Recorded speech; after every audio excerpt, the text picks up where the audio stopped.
Mejor no lo cargues, que lo cargue tu hermano. El hombre tiene el rol de proveer y la mujer el de cuidar. Es biología. Seguramente es gay. Usa colores de niña.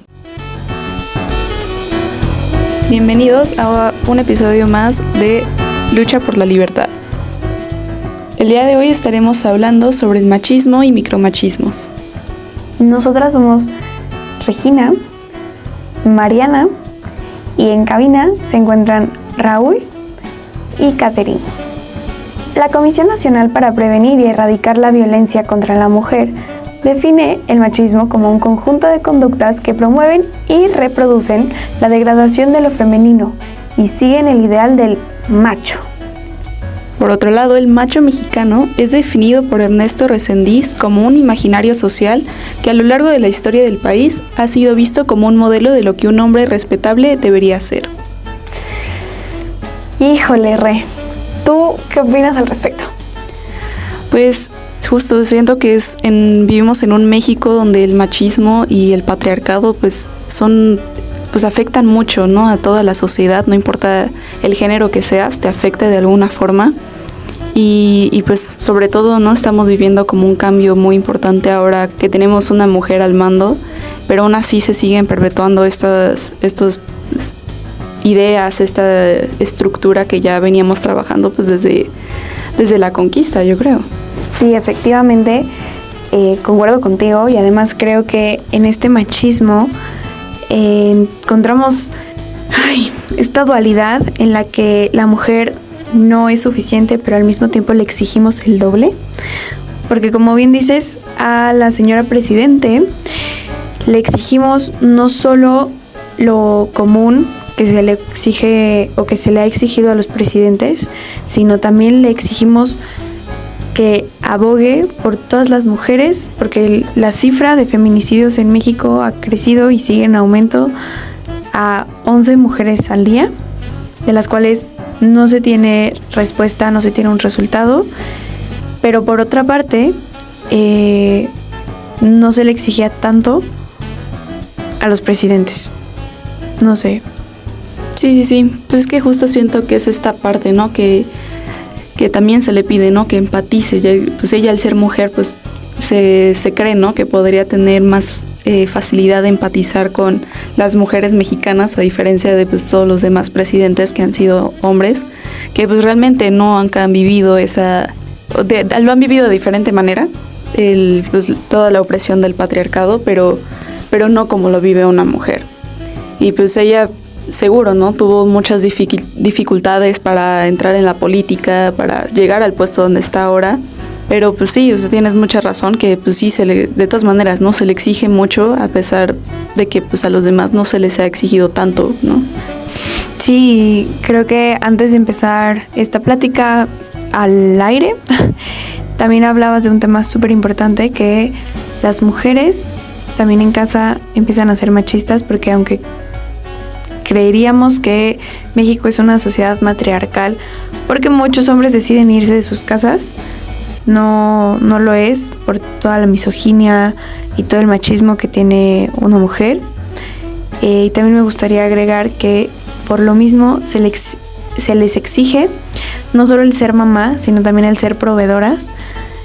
Y es tomar una responsabilidad doble, de la que si no se hace cargo también empiezan una serie de críticas y situaciones muy agresivas y muy violentas, pero en cambio a un hombre que abandona su hogar, pues jamás se le va a hacer eso. Sí, justamente, a una mujer que deja a sus hijos con su madre, en lo que ella va a trabajar para ganar el dinero, porque tiene que ser proveedora y para darle de comer a sus hijos, es criticada, así de que, ay no, mamá luchona, qué horrible, encárgate mejor de cuidar a tus hijos, pero, y el papá que se fue por los cigarros y nunca volvió, pues a él no le dice nada, no lo critican, porque pues, simplemente se olvida. Lo importante es como criticar a la mujer y no, pues, la razón, ¿no? De que tenga que dejar a sus hijos para irse a trabajar, que pues es que el papá la abandonó. Efectivamente. Y pues bueno, antes de que sigamos platicando, tenemos ahora una entrevista con el profesor Raúl Flores Ramos, quien es experto y capacitador en temas de género. Entonces, vamos con la entrevista. El día de hoy estamos con Raúl Flores Ramos, quien es profesor de cátedra en el TEC de Monterrey Campus Ciudad de México, experto y capacitador en temas de género. Bueno, bienvenido y muchas gracias por aceptar la entrevista. Gracias a ustedes por la invitación. Y bueno, si le parece bien, comenzamos con las preguntas. Adelante. Bueno, primero que nada, ¿qué tipo de capacitaciones da y a quiénes están dirigidas? Yo generalmente trabajo con distintas personas. He trabajado con funcionarios de gobierno, he trabajado también en empresas privadas, pues sobre todo en el sector estudiantil también, mayormente con profesores, ¿no? Y básicamente de lo que yo me encargo es precisamente como de abordar temas de género, sobre todo en materia de igualdad y de inclusión en la construcción de espacios tanto laborales, pero les decía pues mucho más enfocado en lo académico. Eso es básicamente como la parte central de mi trabajo, aunque adicionalmente pues al hablar de género tenemos que hablar de derechos humanos y eso también es una parte importante, ¿no? Como estas dos, digamos, líneas o estas dos dimensiones de la igualdad, de la inclusión y la equidad que van de la mano. Muchas gracias. Bueno, ¿por qué son importantes estas capacitaciones? A mí me parece fundamental porque pues precisamente necesitamos acercar a muchas personas estos temas que a veces, bueno, en clase siempre les comento, a veces no hay mucha oportunidad de abordar o hablar de temas de género porque existe en general, digamos, en lo social muchísima reticencia para hablar de esto, ¿no? O sea, las personas escuchan género y piensan que vamos a hablar de mujeres, de violencia contra las mujeres, que vamos a regañar a los hombres y pues en realidad no, hablar de estos temas pues precisamente nos permite ir visibilizando distintas formas a través de las cuales pues el género como esta estructura grandota y social pues nos va impactando a todas las personas en la vida, ¿no? Porque precisamente se tiene la falsa idea de que hablar de género es hablar de mujeres y pues no, en realidad nos engloba a todas las personas. Okay, muchas gracias. Y bueno, justamente ya nos empezó un poco esta parte, pero ¿qué aborda el tema de género? Cuando hablamos de género, pues es un tema bastante amplio, pero digamos que si lo tuviéramos que condensar en puntos muy específicos, pues hablamos de cómo socialmente se le otorga un significado distinto al ser hombre o ser mujer, ¿no? Y específicamente hablemos como de lo genital. Cuando las personas nacemos con una u otra genitalidad, con un pene o una vulva, y pues también lo que hay en medio, se nos asigna toda una expectativa de vida, se nos asignan roles, se nos asignan incluso pues ya como una meta definida, digamos, y entonces hablar de género concretamente visibiliza esto, ¿no? Las diferencias, pero pues sí es muy importante también mencionar que pues incluye hablar de la feminidad, hablar de la masculinidad, hablar de diversidad sexual, de sexualidad en concreto, son como muchísimas aristas, pero digamos que el género sobre todo lo analiza desde una perspectiva social. Hay una dimensión también psicológica, pero mayoritariamente se hace como desde lo social, ¿no? Bajo el entendido, pues precisamente de eso, de que las sociedades le damos cierto significado de manera distinta a los genitales y pues se construye todo un sistema de representaciones alrededor de ello. Okay, muchas gracias. Y bueno, el podcast lo estamos centrando más que nada sobre machismos y micromachismos, entonces precisamente queremos preguntarle también al respecto. ¿Qué papel juega el machismo dentro de la violencia de género en nuestra sociedad? Pues, creo que podríamos decir que es uno de los pilares, ¿no? O sea, la violencia de género se fundamenta precisamente en estas estructuras machistas y algo que es muy importante es que como desde la academia o desde distintos espacios pues se aborda el machismo como si fuera un problema solo de comunidades latinoamericanas, pensemos, ¿no? Como sobre todo aquí en México, que es una idea muy clara, ¿no? La desigualdad de género viene de los machos mexicanos, de este machismo. Y aunque sí es verdad, pues en realidad el machismo pensemos que es como una especie de filtro cultural que está presente en todas las sociedades porque desde todos lados pues aquí en México, en Europa, en países asiáticos, en países africanos, sí existen estructuras que posicionan a las mujeres pues como desiguales, ¿no? Como menos valiosas, y no nada más a las mujeres o no solo a las mujeres, sino a todas aquellas personas que no encajan con un ideal de masculinidad, y que es un ideal que tiene que ser pues heterosexual, que tiene que ser cisgénero, que tiene que ser fuerte, que tiene que ser alto, blanco, adinerado. Y entonces todas las personas que no cabemos en ese ideal del hombre, de lo masculino, pues experimentamos estas violencias machistas, ¿no? Y pues en principio eso, digamos, podremos pensar que la violencia de género pues parte de esta idea de entender a los hombres como pues los seres superiores en lo social, y de ahí se hace una clasificación hacia abajo, ¿no? Con todas las otras personas, pero incluso hasta con los mismos hombres. Y justamente con esto último que dice, pues justamente tenemos también la pregunta de ¿a quiénes afecta el machismo y en qué sentido? Pues nos afecta a todas las personas, ¿no? Lo que les decía hace un momento, al igual que el género, pensar en las estructuras del machismo, pues claro que los efectos son mucho más evidentes en las mujeres, ¿no? Porque pues se vive una opresión, digamos, directa. Pero incluso pensemos que aquellos hombres que no son tan masculinos, o pensemos que son hombres más afeminados, u hombres con corporalidades pues hasta más delgadas, ¿no? Todos estos hombres que no son musculosos, que no tienen vello facial, que no les gustan los deportes, caen también en estas opresiones del machismo. Pero pensemos que incluso hasta los hombres que son normativos se ven afectados por el machismo, porque desde ahí también pues viene la idea de que el hombre tiene que ser proveedor, de que el hombre tiene que ser quien paga todo, ¿no? Y eso genera también problemas, digamos, pues a un nivel individual. Pues claro que nosotros como hombres pues estamos criados bajo ese entendido, ¿no? Que todo el tiempo tenemos que ser los fuertes, los que defienden, los que proveen, los que pagan las cuentas, y cuando uno a veces no está en posibilidades de lograr todo eso, pues incluso hasta pega, pues no sé si decir en el ego, pero pega también como en este entendimiento individual del ser hombre, ¿no? Y no es que dejemos de ser hombres o que seamos menos hombres, pero socialmente pues sí viene esta idea como de catalogar a todos aquellos que no entran en ese ideal pues más abajo. Entonces, aunque el machismo, digamos que se ve directamente la opresión en las mujeres, pues es muy importante recuperar que también a nosotros como varones pues nos afecta.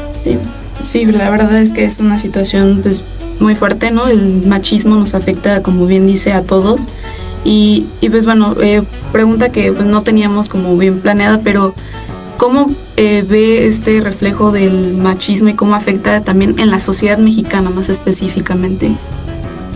Es que justo aquí en México pues sí creo que tenemos una sociedad profundamente machista, ¿no? Y le abonamos todas las personas. O sea, pensaríamos que el machismo es solo una estructura de hombres, pero en realidad las mujeres, la propia comunidad LGBT, a veces, pues desde todas y todos somos quienes contribuimos a ello, ¿no? Entonces, yo creo que el machismo, les decía hace un rato, no solo es de México, pero aquí en el contexto en el que vivimos, pues como lo tenemos tan cercano, sí es muy observable. Y pues lo vemos justo desde los roles familiares, en donde el papá es el que trabaja y la mamá se queda en casa. Lo vemos en los muchos actos de violencia de género, digamos, a nivel doméstico, en donde los esposos golpean a las esposas o en las relaciones violentas. Los vemos como ya en un nivel pues mucho más exacerbado en la violencia feminicida, pero lo vemos también como de manera muy naturalizada en las series, en las películas, en las telenovelas, por ejemplo, ¿no? Que aquí en México es como una parte muy importante de la cultura popular, pues esta idea de que el hombre es el que tiene que pues encargarse de todo y es quien va a venir a salvar a la mujer. Eso también como que va contribuyendo, digamos, a que estas ideas del machismo se arraiguen, y pues en nuestra cotidianidad lo experimentamos todo el tiempo, ¿no? Desde cómo pues por ejemplo en el transporte público, estas prácticas del manspreading, en donde los hombres ocupan todo el lugar, o por ejemplo en los salones de clases, en donde es muy común que los varones sean quienes llevan la batuta, ¿no? Como quienes más participan, porque pues el entendido es que por el mero hecho de ser hombres tenemos ese protagonismo, y se vuelve problemático porque no debería ser así, y digamos que se van cooptando como el desarrollo de mujeres y de otras identidades, les decía, incluso de otros hombres, ¿no? Sí, y pues justamente pues los hombres pues juegan como este papel, ¿no? Entre que son afectados por el mismo machismo, pero también pues muchas veces son los encargados de también, ¿no? Llevarlo, que se siga postergando. Y pues justamente tenemos la pregunta de ¿qué papel tienen los hombres en la lucha contra el machismo y la violencia de género?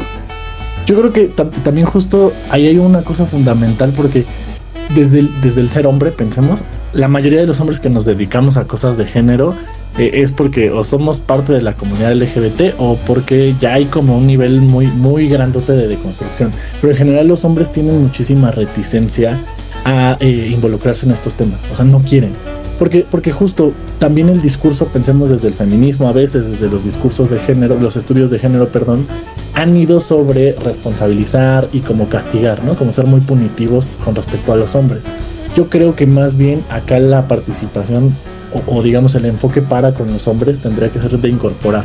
Porque justo pues pensando en que nosotros, como bien mencionabas, tenemos un papel muy, muy importante en cómo se reproducen estas violencias, pues justo tendremos que hacer también desde nosotros esta parte analítica, esta parte reflexiva, pues para ir identificando qué conductas contribuyen a estas actitudes machistas, por ejemplo, ¿no? Entonces, pues precisamente pensar que los hombres tendríamos que jugar ese papel fundamental, desde cosas como, por ejemplo, pues cuando vemos que se está ejerciendo cierta violencia, pues levantar la voz, cuando hay estas bromas o chistes machistas, pues hablarlo. Es muy común que en grupos de varones heterosexuales pues se compartan, pues incluso hablamos de experiencias sexuales, pero también fotografías o contenido íntimo de las parejas o de las amigas, y también como observar esas cosas podría ser un punto para decir, oigan, esto está mal. Y si a veces pasa que es más fácil que los hombres escuchemos a otros hombres a que escuchemos a las mujeres, ¿no? Entonces creo que también ahí hay un papel fundamental que los hombres deberíamos de empezar a tomar este liderazgo, pensemos, pues para ir mermando todas estas conductas machistas. Bueno, estas son todas las preguntas que tenemos, pero ¿algo más que desea agregar? Pues no, en realidad yo creo que por mi parte sería todo. Solo un comentario muy pequeñito. Cuando ustedes me compartieron como estas líneas y que hablaban de los micromachismos, fíjense que yo hasta hace un rato también lo nombraba desde ahí, pero en algún espacio escolar una de las compañeras me dijo, bueno, ¿qué tal que no les llamamos micromachismos? Porque llamarles micro implica pensar que son chiquitos y que como son chiquitos pierden importancia, o que hay machismos más fuertes que otros. Y ella me decía, y creo que también sería bueno que incorporemos esa reflexión, hablar más bien de machismos cotidianos, ¿no? Como de estas actitudes que se hacen pues en el día a día y que se van quedando en lo imperceptible, pero que están ahí siempre. Pues muchas gracias y nuevamente gracias por aceptar la invitación, por platicarnos todo esto. No, al contrario, muchísimas gracias a ustedes, con todo gusto. Híjole, qué entrevista tan enriquecedora, y justo toca un tema muy, muy, muy, muy peculiar, que es el de micromachismos. No sé tú qué opines de lo que nos comentó. Pues sí, justo lo último que nos comentó, ¿no? Que no hay que llamarle micromachismo, o sea, porque al decirle micromachismo, pues lo estás minimizando de alguna forma. Con ese micro, pues estás diciendo que es pequeño, es una actitud pequeña, cuando, pues, por muy pequeña que sea, pero pues afecta, ¿no? De alguna forma. Entonces, pues eso, cambiar nuestro lenguaje también es muy importante, a no decirle micromachismo, pero machismos cotidianos. Impresionante, de verdad. Con esto, casi para concluir, nos gustaría dar unos datos curiosos, en donde en el México prehispánico las mujeres eran veneradas por su capacidad de reproducción, de crear vida. La mayoría de las figuras prehispánicas que se han encontrado, representando un 90%, muestran la figura femenina. Las mujeres eran esenciales para la vida comunal y la supervivencia del grupo, ya que eran las encargadas de la reproducción social, la educación, la crianza, y eran las proveedoras de los mantenimientos. Igual con lo que decíamos anteriormente, ¿no? De que pues estas ideas patriarcales, pues podríamos decir que vienen desde la conquista. El escritor Octavio Paz habla sobre la chingada y como el contraste con la madre y la Malinche en su libro El laberinto de la soledad. Y bueno, les voy a decir un fragmento del libro que dice: ¿quién es la chingada? Ante todo es la madre, no una madre de carne y hueso, sino una figura mítica. La chingada es una de las representaciones mexicanas de la maternidad, como la Llorona o la sufrida madre mexicana que festejamos el 10 de mayo. Para el español, la deshonra consiste en ser hijo de una mujer que voluntariamente se entrega, una prostituta. Para el mexicano, en ser fruto de una violación. Si la chingada es una representación de la madre violada, no me parece forzado asociarla a la conquista, que fue también una violación no solamente en el sentido histórico, sino en la carne misma de los indios. Es impresionante cómo incluso en otras culturas no llegábamos a ser lo que somos hoy en día, y cómo esa creencia perpetua de es que la mujer es menos es incorrecta. O sea, es algo que sí ha ido evolucionando y que hemos aceptado. Sí, pues sí, o sea, la mujer sigue teniendo la capacidad de crear vida, pero ni siquiera por eso es respetado. O sea, ya ni siquiera por el hecho de que es madre se puede respetar. Bien decíamos, ¿no? Pues las madres que son abandonadas por el padre, y pues sí, ahí qué tipo de respeto hay, ¿no? Por esa capacidad tan increíble que tienen las mujeres. Pues sí, y la verdad con esto, me gustaría que cerráramos un poquito, que analicemos y nuestros escuchas también analicen en casita que todo tiene un porqué, tiene una historia detrás y que no es algo nuevo. Y eso es lo más triste, creo yo. Sí, y pues me parece también importante, ¿no? Que cambiemos esas ideas. Es que yo sé que es difícil a veces, porque justamente es algo que conocemos desde hace muchos años, pero creo que es momento de empezar a cambiar y hacer esta construcción como sociedad.